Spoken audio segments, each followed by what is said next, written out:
देश भर में 3 मई को आयोजित हुई नीट परीक्षा के पेपर लीक होने के कारण परीक्षा आयोजित करने वाली संस्था एनटीए ने इसे रद्द घोषित कर दिया है। आपको बता दें, इस निर्णय से देश भर के लगभग 22 लाख छात्र प्रभावित हुए हैं। अब इस पूरे मामले की जांच सीबीआई को सौंप दी गई है। चर्चा है परीक्षा जल्द ही देश भर में पुनः आयोजित की जाएगी, जिसकी नई तारीखें जल्द जारी होंगी। परीक्षा रद्द होने की खबर मिलते ही साल भर कड़ी मेहनत करने वाले परीक्षार्थियों में मायूसी छा गई। भोपाल के एमपी नगर जोन 2 में एनएसयूआई के कार्यकर्ताओं ने अपना कड़ा विरोध दर्ज कराया है। उन्होंने केंद्रीय शिक्षा मंत्री और एनटीए चेयरमैन का पुतला दहन किया। प्रदर्शनकारी छात्रों का कहना है परीक्षा के लिए जी तोड़ मेहनत की, लेकिन पेपर लीक, परीक्षा रद्द होने से उनकी पूरी तैयारी पर पानी फिरा। वहीं एनएसयूआई के प्रदेश उपाध्यक्ष रवि परमार ने सरकार की मंशा पर सवाल उठाते हुए कहा, हमें सीबीआई जांच पर भरोसा नहीं, इसकी जांच हाई कोर्ट के जज की निगरानी में होनी चाहिए।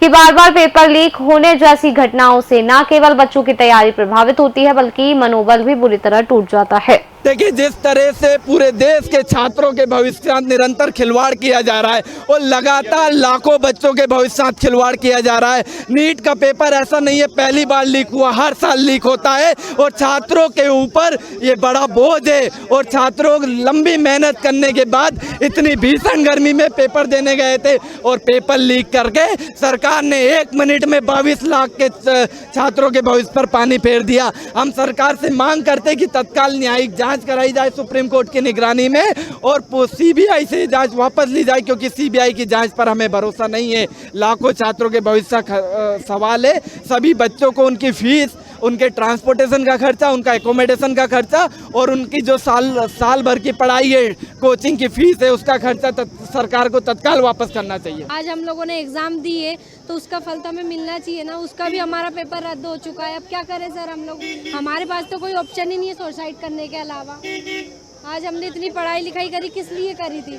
आज हमने डॉक्टर सोचा था, एक हमारा पेपर इतना अच्छा गया था नीट का, हमने सोचा था हम पास हो जाएंगे, इस बार डॉक्टर बन जाएंगे। इस बार भी कुछ नहीं हुआ। और इसके बाद भी हमने सोचा कि छोटी उससे चलो उससे छोटा थोड़ा प्रिपरेशन कर ले, पीएनएसटी की नर्सिंग की एग्जाम होती, उसका भी कोई अता पता नहीं, उसकी भी कोई डेट वगैरह नहीं आई है। अब क्या करें हम इस खुशी में? उसके लिए अब उसके लिए तो आपको पीएनएसटी का उसका वो निकालना चाहिए एग्जाम, क्योंकि उसकी भी हमने प्रिपरेशन कर रखी है। सर क्या करें, हमें कुछ समझ में नहीं आ रहा। सर पैसे भी बर्बाद किए माँ बाप के, हमारा भी करियर बर्बाद हो गया।